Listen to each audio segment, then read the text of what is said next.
Assalamualaikum warahmatullahi wabarakatuh. Waalaikumsalam warahmatullahi wabarakatuh. Alhamdulillah rabbil alamin alladzi hadana ila siratal mustaqim. Wassalatu wassalamu ala asyrafil anbiya'i wal mursalin wa ala alihi wa sahbihi ajma'in. Asyhadu an la ilaha illallah wahdahu la syarika lah. Asyhadu anna Muhammadan abduhu wa rasuluhu la nabiyya ba'dahu. Subhanallah ta'ala fil Qur'anil Karim.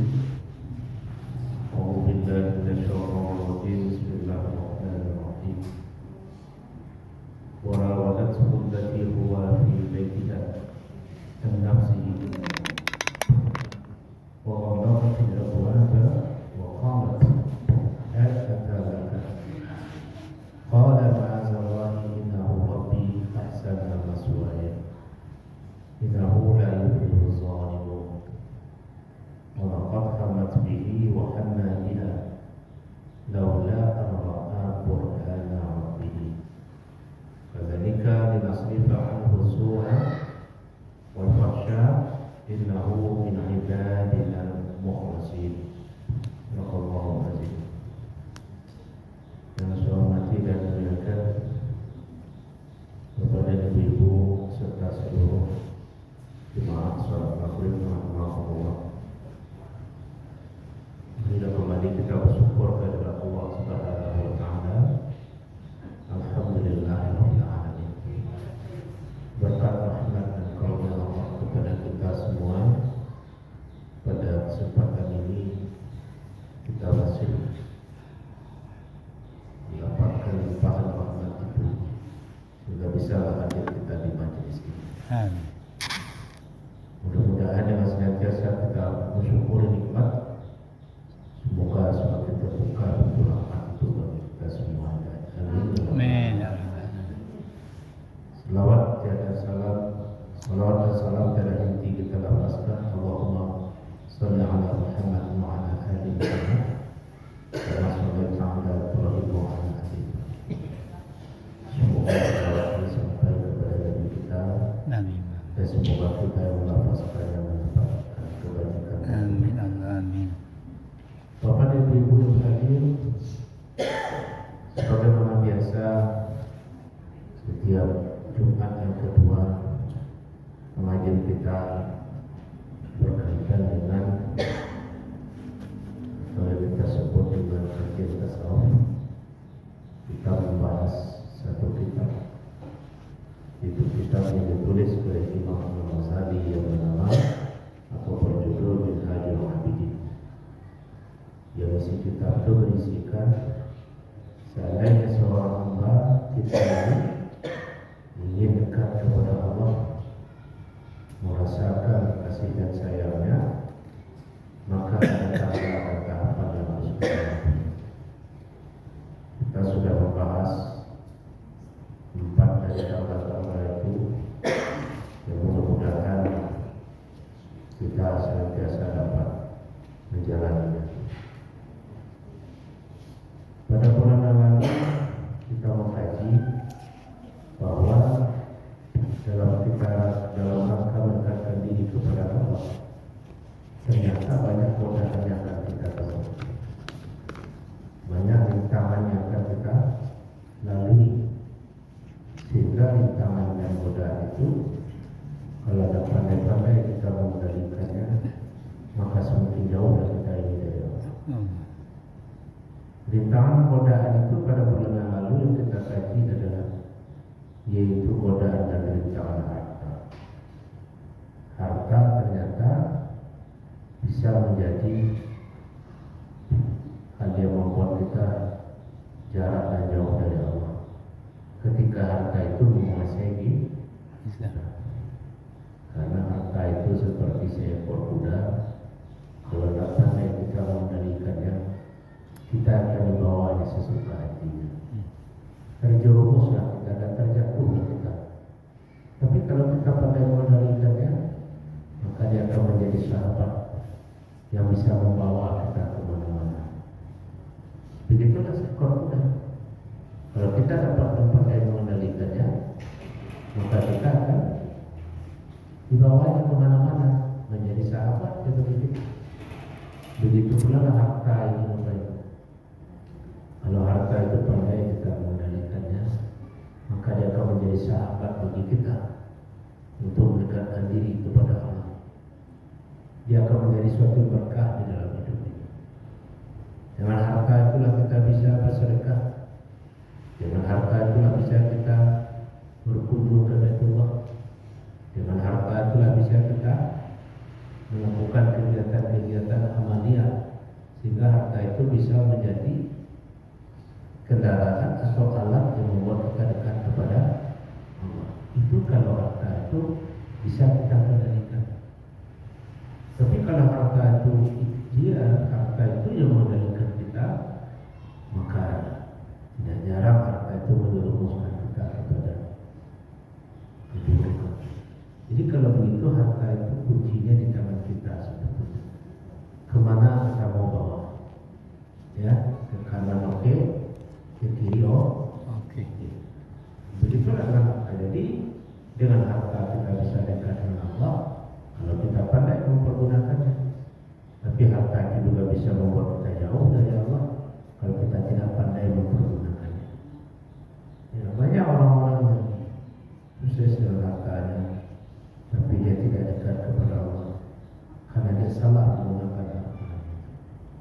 Itulah rintangan-rintangan yang mungkin akan kita temui dalam mendekatkan diri kepada Allah Subhanahu wa Ta'ala. Bapak Ibu, kita malam ini masuk ke bab 5, ya, yaitu khauf dan raja namanya. Khauf dan raja ini berkaitan pembahasannya dengan kenapa kita banyak terjebak kepada kemaksiatan. Ya. Apa yang menyebabkan orang banyak terjerumus kepada kemaksiatan? Nah, nanti jawabannya ada pada kajian kita. Yang kedua, kenapa pula orang malas banyak beribadah? Kenapa orang banyak malas beribadah? Tentu ada penyebabnya. Kenapa orang banyak terjerumus kepada keburukan? Dan kenapa pula banyak orang malas beribadah? Oleh sebab itu, dua hal ini akan kita kaji, yaitu bahwa penyebab-penyebab kita banyak melakukan kemaksiatan karena ada satu hal yang kita tumbuhkan di dalam jiwa kita. Kemudian apabila penyebab daripada kita itu banyak malas dalam beribadah, tentu ada pula faktornya. Bapak Ibu sekalian, maka kajian kita pada malam hari ini yaitu khauf dan raja. Khauf dan raja itu adalah bagian dari kajian yang ada di dalam kajian ilmu tasawuf. Pertama, apa itu khauf? Khauf itu rasa takut. Khauf, rasa takut yang ada di dalam hati. Raja itu apa? Raja itu harapan, cita-cita, ya, harapan ataupun cita-cita. Kita membahas dulu khauf. Khauf itu adalah satu keadaan diri di mana di dalam diri kita itu ada rasa takut, rasa khawatir kalau sesuatu itu terjadi pada diri kita. Perasaan yang seperti itu namanya khauf. Ibu-ibu kalau berjalan tengah malam ada rasa takut dan khawatir kalau terjadi apa-apa. Itu namanya khauf. Rasa takut, rasa khawatir.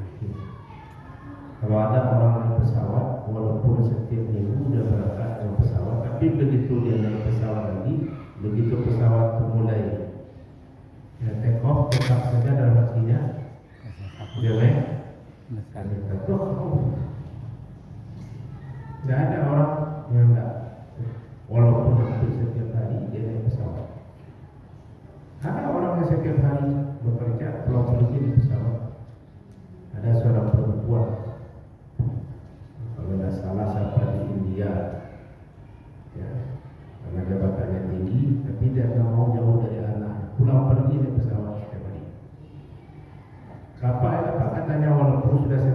tadi saya naik pesawat, tapi akan naik lagi timbul juga rasa takut itu tadi. Ya, itu khawf. Dan rasa takut yang ada pada diri manusia itu fitrah. Ya, fitrah. Di dalam Al-Quran disebutkan banyak menyebabkan munculnya rasa takut pada diri kita itu. Ya. Apa contohnya? Kita akan diuji oleh Allah dengan rasa takut itu penyebabnya banyak. Di antara penyebabnya itu apa? Berkurangnya harta. Kalau kurang harta sana nanti terluar rasa takut itu. 100 juta. Kalau mula-mula musuh itu tinggal 10 juta deh. Jadi kami itu apa perasaan? Mulai seterusnya itu rasa takut. Ya. Kalau dalam ilmu psikologi dan dalam tasawuf rasa takut itu ada. Kalau dalam psikologi namanya anxiety. Anxiety namanya. Anxiety itu rasa takut yang ada pada diri kita. Ya, tapi kalau rasa takut itu sudah berlebihan, maka akan membawa kita kepada stres, membawa kepada kita kepada down bahasa orang sekarang. Maka ciri-cirinya apa? Tangan ini sudah mulai masalahnya. Kalau ada masalah tangan kita, kata seorang dokter 2 minggu yang lalu, pada seminggu yang lalu, pada saya itu tanda-tanda orang sudah stres itu begitu ada masalah dia langsung buang air, langsung ke belakang ya. Banyak yang membuat kita kacau dan bimbang dalam hidup. Dan rasa takut itu fitrah kita Bapak Ibu. Ya. Cuma di dalam Al-Quran, ya, kalau kita sebelum kita masuk yang apa kaitannya rasa takut dengan kemaksiatan, di dalam Al-Quran sudah ditunjukkan kepada kita cara mengatasi takut dan khawatir itu, sehingga dia tidak menjadi penyakit. Karena bisa jadi penyakit. Nah, ujungnya nanti macam-macam yang terjadi pada diri orang. Bagaimana petunjuk Al-Quran supaya hidup ini jauh dari rasa takut itu, dari jalan kegelisahan? Coba kita lihat Bapak Ibu. Kalau ada masalah dalam hidup kita, biasanya menyebabkan orang gelisah, takut dan cemas apa? Masalah. Ya. Ketika datang masalah, dihadapkan kepada problem bahasa orang sekarang, muncul rasa takut itu, rasa gelisah itu. Nah, ini membawa kita kepada stres dan sebagainya. Di dalam Al-Quran, coba lihat banyak petunjuk-petunjuk ayat kepada kita dalam menghadapi masalah yang banyak itu. Jangan kita cemas, jangan kita takut. Contoh, coba lihat surah Al-Imran 139. Wala tahinu wala tahzanu wa antumul a'launa in kuntum mu'minin. Jangan kalian merasa lemah dan jangan pula merasa khawatir, ya, cemas, azan. Kalian adalah tinggi kalau kalian mengetahui kata Allah, kalau kalian mengimani yang tinggi. Ini apa? Ini ayat yang memang turun menggambarkan ketika setelah selesai perang Badar dan perang Uhud, itu sahabat-sahabat itu banyak yang berada dalam ketakutan dan kebimbangan mereka. Cemas saja terus. Nah, turun ayat ini. Walaupun ini, kalau ada masalah, jangan kita merasa lemah dalam melihat masalah itu, sehingga seolah-olah kita tidak mampu menyelesaikannya. Jadi Allah kalau sedang ada masalah dan sampai ibu dan dia waktu dia sudah tidak bisa menyelesaikan. Tidak mungkin aku bisa bantu itu. Tidak mungkin aku bisa menyelesaikan. Jangan. Karena itu akan menjadi bibit bagi penyakit kelemahan jiwa kita. Makanya di situ apa kata ayat? Wala tahzanu, jangan khawatir. Jangan punya pikiran masalah yang ada di luar itu seolah-olah tak ada jalan keluarnya. Ya, seolah-olah tak ada jalan keluarnya. Karena kenapa banyak orang buntu dalam menghadapi persoalan sehingga dia salah jalan? Karena seolah-olah, karena dia punya pikiran seolah ada jalan keluar. Padahal Allah mengatakan kalian itu tinggi, hebat. Artinya kita ini Bapak Ibu adalah manusia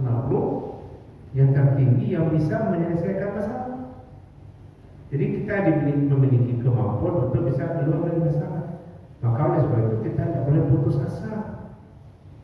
Tidak boleh kita putus asa, tidak boleh kita merasa lemah. Seolah-olah kita tidak bisa keluar dari masalah itu. Ya, nah itu motivasi dari Al-Quran. Jadi kalau kita menghadapi problem dan masalah Bapak Ibu, itu yang kita pegang. Kuatkan hati kita. Saya bisa menjalani. Waktu menadau. Kamu tuh tinggi kita, tinggi itu hebat. Kita lebih kemampuan untuk bisa menjalani dan menyelesaikan masalah. Ini kita tanamkan. Ya.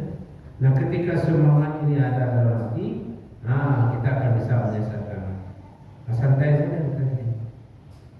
Dan juga jaminan Allah dalam Al-Quran kebanyakan kalau ada masalah kita tidak perlu takut.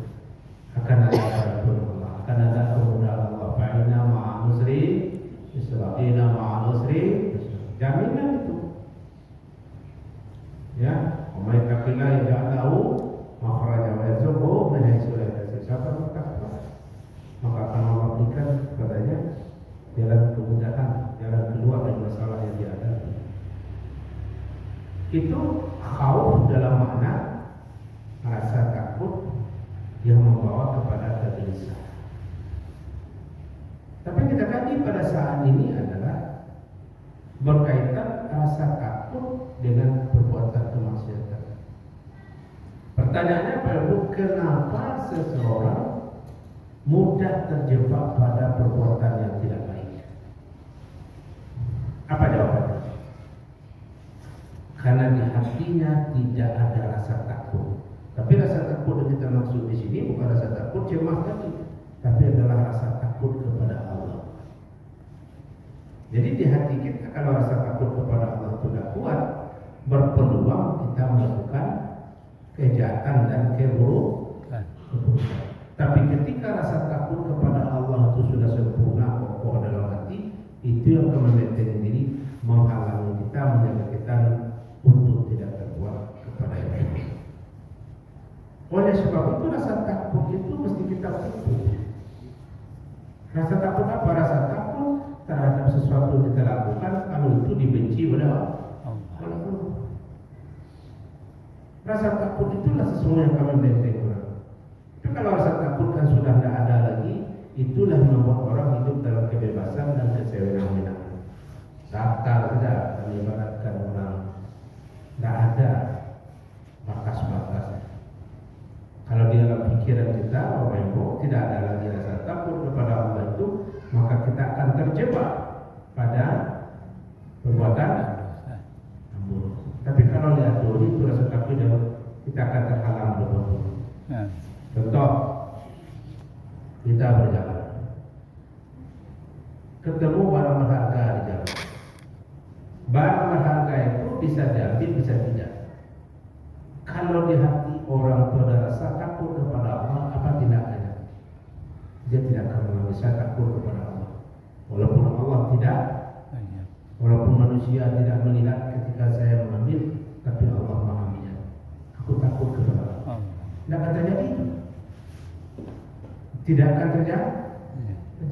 Tapi ketika rasa takut tidak ada, terjadi.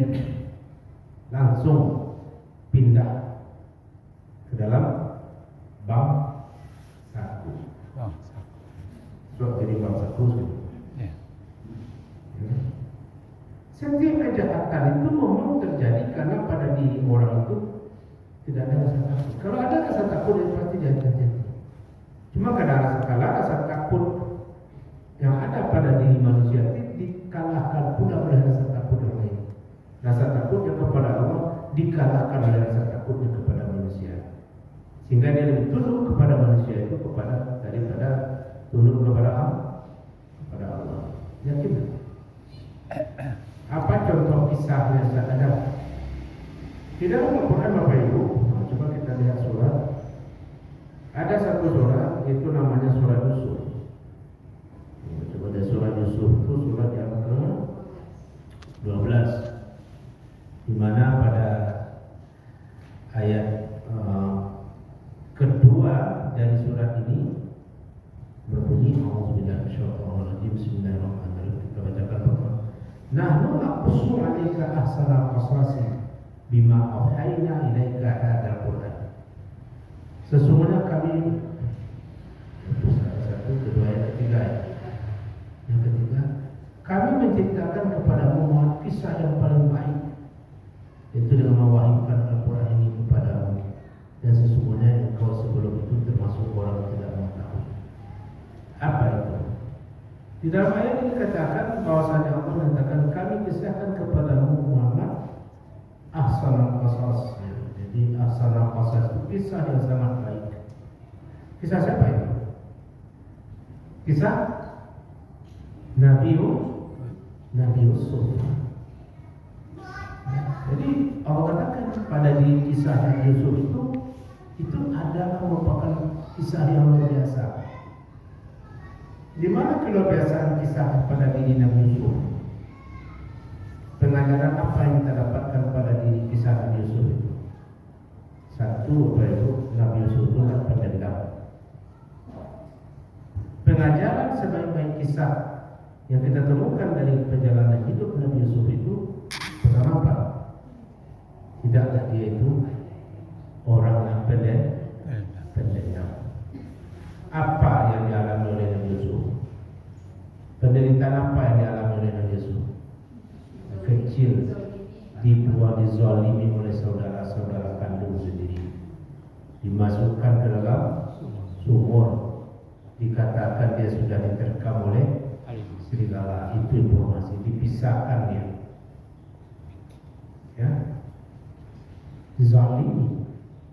Tapi dalam perjalanan hidupnya sampai Nabi Yusuf berhasil, kemudian dia berada pelabuh di puncak kejayaannya, dan ketika itu datang orang meminta bantuan dan tentu ternyata saudaranya, apa sikap Nabi Yusuf?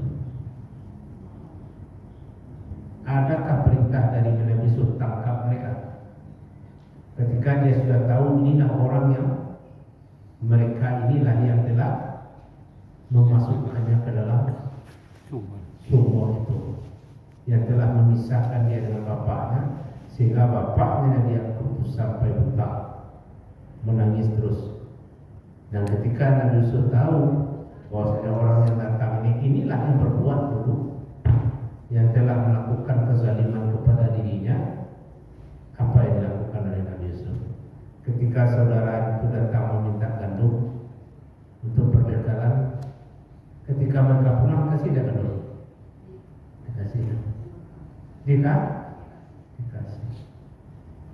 Ya, kecuali ditahan satu orang kan, siapa yang ditahan pun, karena dia tahu itu adalah saudaranya yang paling kecil.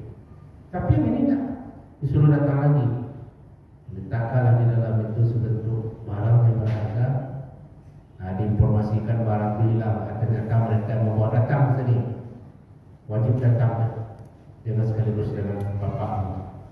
Itu adalah cara Nabi Yusuf bagaimana dia bisa bertemu kembali dengan ayahnya. Adakah kedengkian dendam kusumat hati Nabi Yusuf? Tidak ada. Sudah sebegitu besar penderitaannya, itulah sama kisah itu, keindahan kisah kehidupan Nabi Yusuf. Pertama. Yang kedua, kisah apa yang terbesar daripada diri Nabi Yusuf itu? Ketika apa? Ketika datang ada yang raja yang bermimpi, apa mimpinya? 7 ekor sapi yang kurus-kurus memakan sapi yang gemuk. Kemudian ada 7 tangkai gandum yang yang bernas-bernas, dan ada pula 7 tangkai yang kering kerontang. Apa yang dikatakan oleh Nabi Yusuf? Itu akan pertanda bahwa akan ada musim subur yang menghasilkan 7 masa, dan ada pula musim paceklik 7 masa. Sehingga sapi yang kurus itu menggambarkan di masa paceklik itu maka dimakan gandum, sapi yang gemuk, yang gemuk itu tabungan. Apa pengajaran dari kehidupan Nabi Yusuf? Nabi Yusuf adalah orang yang pandai dalam masalah pengendalian ekonomi.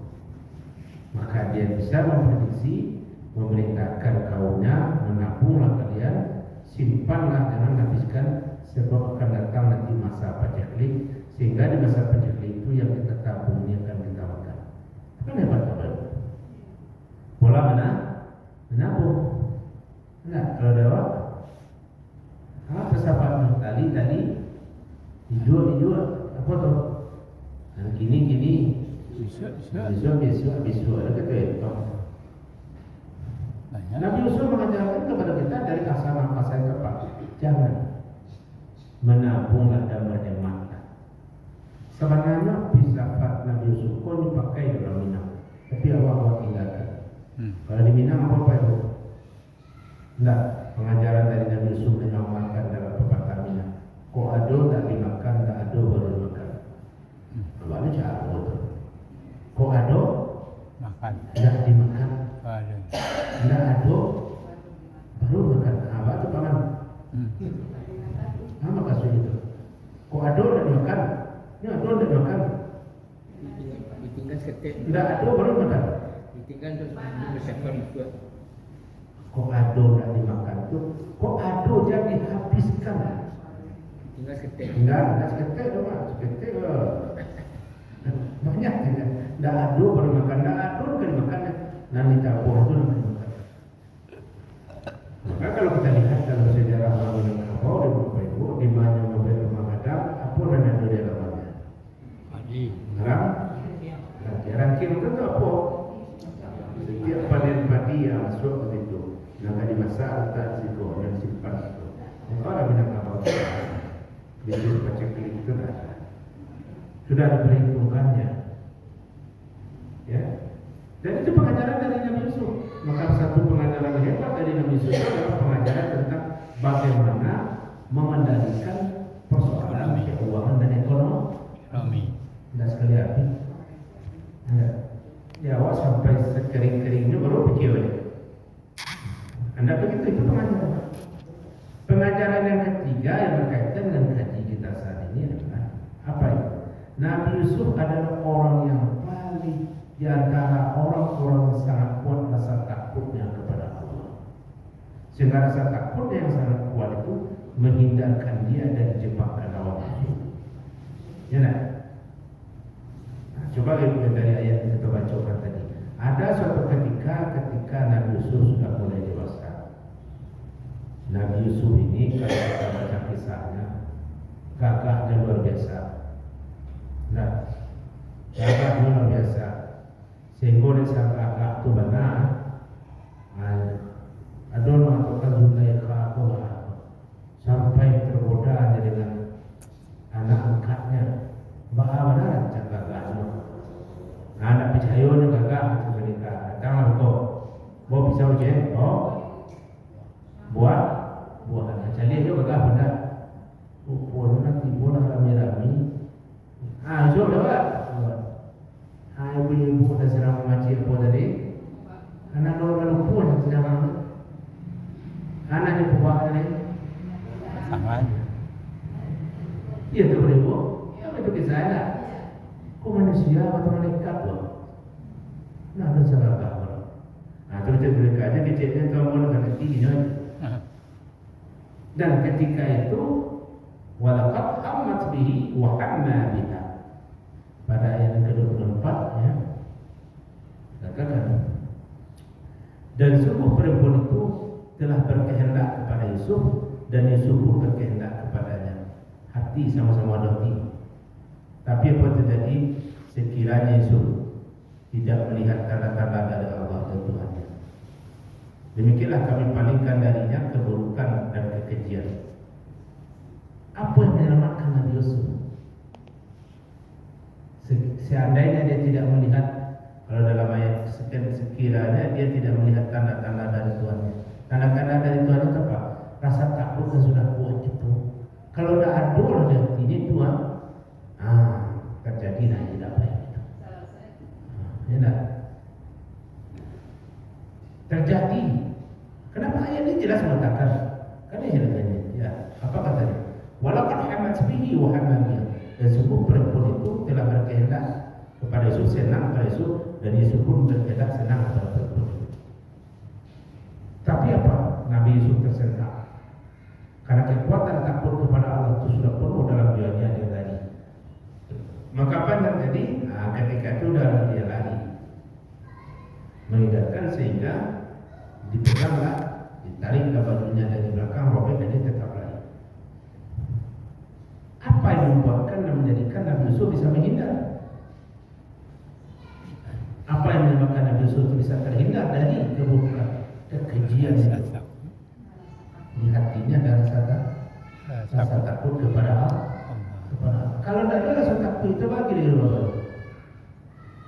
Di gunung tinggi di bawah kapal itu. Tapi karena ada rasa takut itu tidak terjadi. Itu contohnya kenapa katakan kisah Nabi Yusuf itu hasanah pasas, kisah yang indah dan bagus. Di mana letak kehebatan kisah itu? Karena di situ digambarkan bagaimana kekuatan rasa khauf, rasa takut yang ada di hati Nabi Yusuf telah menyelamatkannya dari perbuatan maksiat. Maka kalau rasa takut dari orang itu ada, maka dia tidak akan mau melakukan keburukan, walaupun dia sendirian. Nah, kupaso panen 38 derajat Celcius panas. Nah, kalian.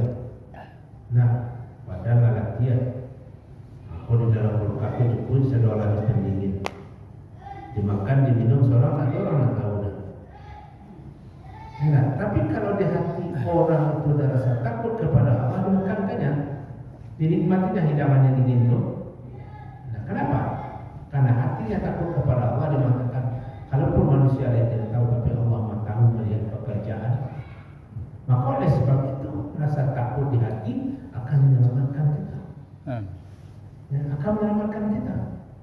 Maka rasa takut kepada Allah itu hanya subur. Bagaimana supaya dia subur?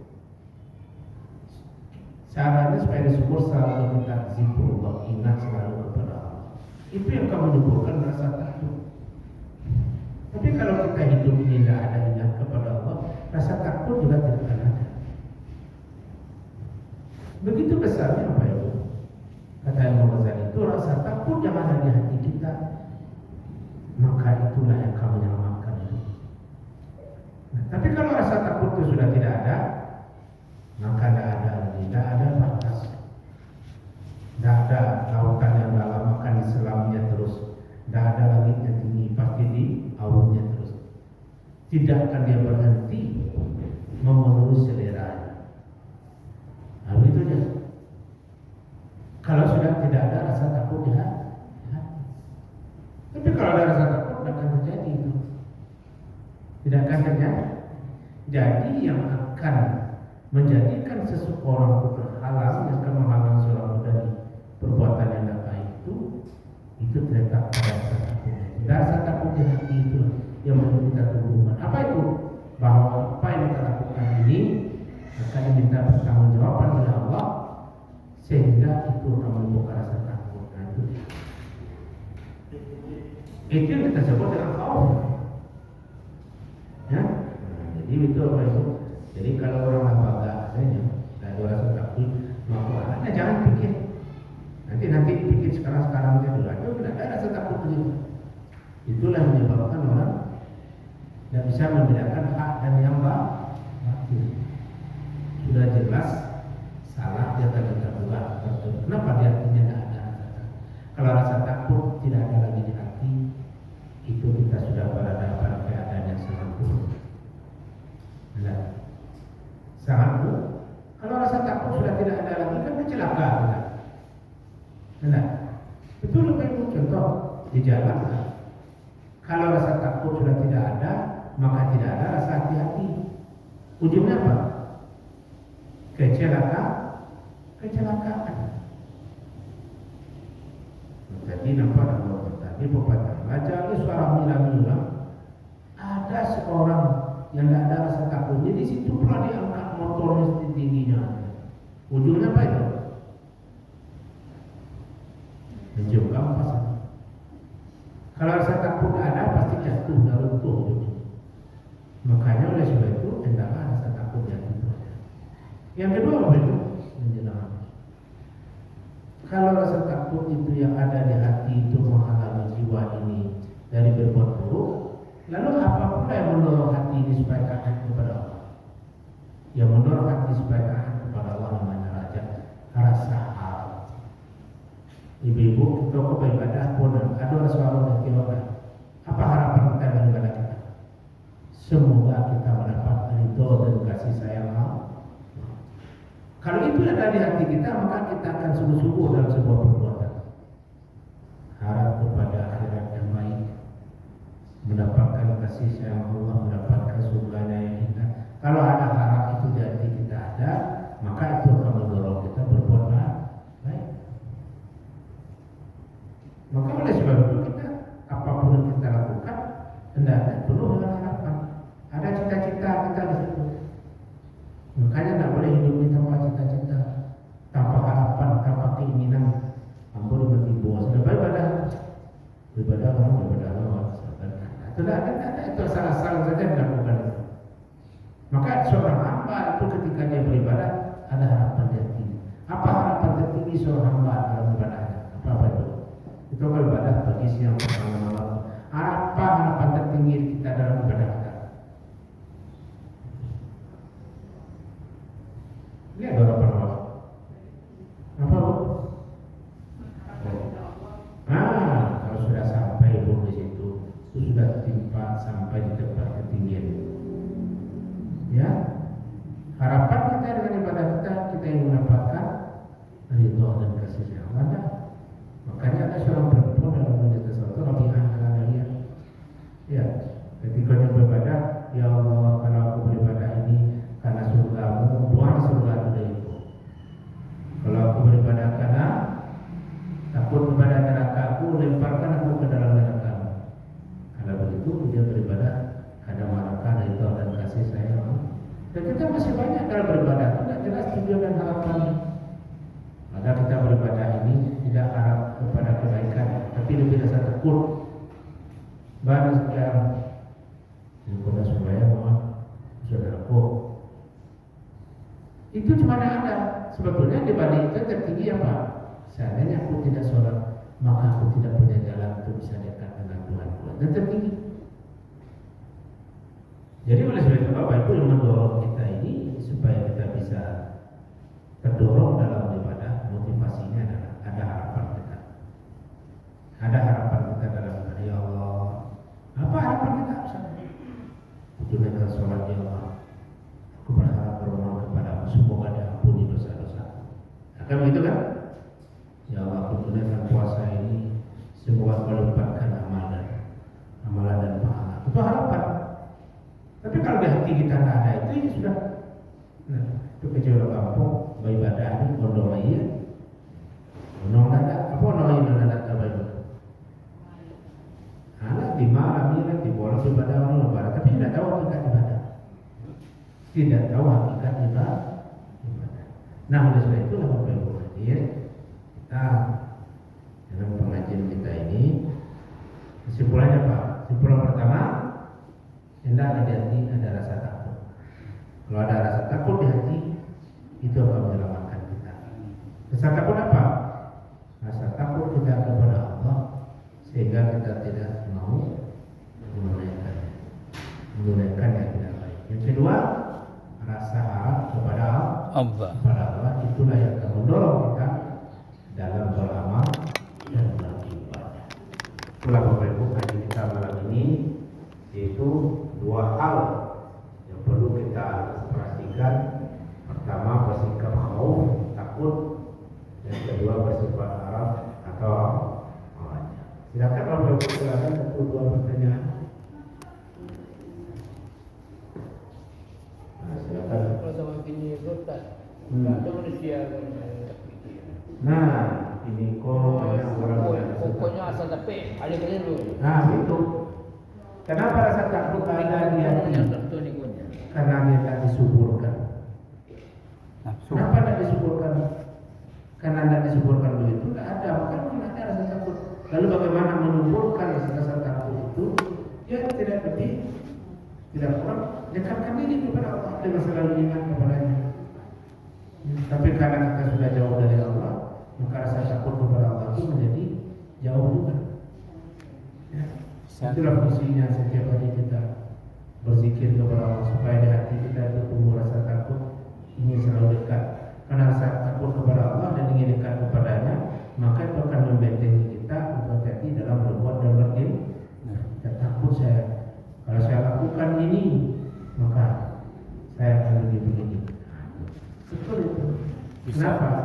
Karena hidup kita saat ini sudah memperturutkan hawa nafsu. Itulah yang terjadi. Maka rasa takut orang sekarang. Walaupun tidak semua ada satu dua. Ya. Bisa pengaruh nafsu juga. Ya, begitu. Baik, satu lagi Pak Ibu, sebelum kita sudahi 10 menit lagi. Jadi di kaji kita, karena kaji kita adalah kajian tasawuf, menghambat langkah kita supaya tidak terjerumus kepada keburukan. Nah, itu tadi yang pertama. Apa tadi? Pertebal rasa takut di hati kita kepada Allah. Yang kedua, pertebal pula rasa harap kita sehingga kita semangat dan terdorong untuk selalu beribadah. Dan yang tertinggi harapan kita dalam ibadah kita itu adalah yaitu berharap ridha dan kasih sayang. Itu yang tertinggi. Demikian saja Bapak Ibu perhatian bersyukur kita kepada Allah. Semoga kita ini selalu dalam hidayahnya, Amin. kita ini selalu dalam lindungannya dan tidak tertipu yang buruk, tapi terjalani yang baik. Amin. Amin. Demikian saja, mohon maaf banyak-banyak. Assalamualaikum warahmatullahi wabarakatuh. Waalaikumsalam warahmatullahi wabarakatuh. Dari ceramah Ustaz Effendi, Dr. Effendi Rasyid. Demikian, Assalamualaikum warahmatullahi wabarakatuh. Ciao.